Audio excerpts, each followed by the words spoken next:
So ito yung sinasabi ko na tactics. Tingnan natin kung gaano na siya kalambot.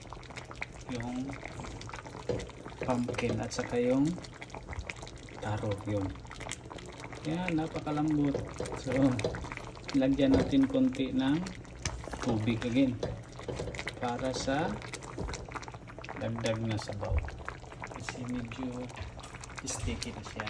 So tingnan natin, parang pumpkin soup na siya, diba?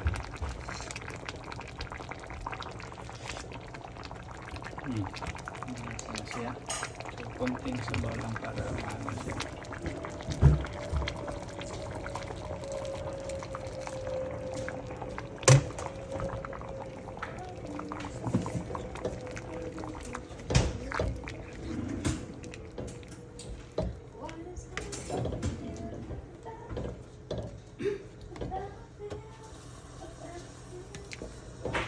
So ganun pa rin, hot water pa rin ang inilagay natin.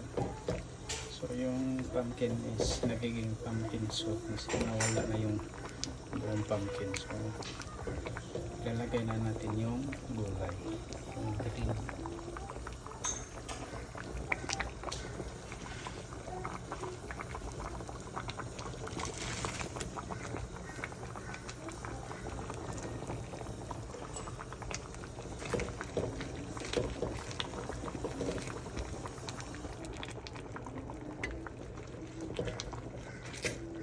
Pagkatapos dyan, lagyan natin ng salt and pepper. So yan na, ulam na.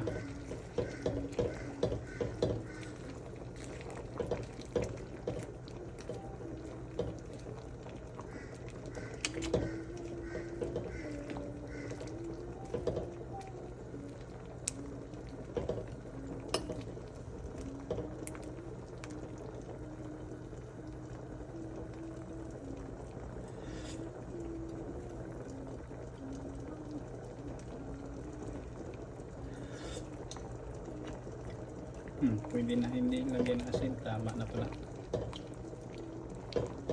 Depende yun sa timpla ng tao.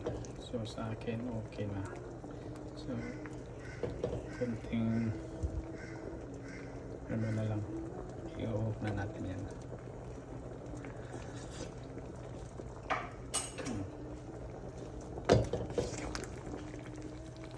Yan, alukayin medyo tunipilo. So i-mix medyo yan yung luto na yan kasi yung gulay natin naluluto na.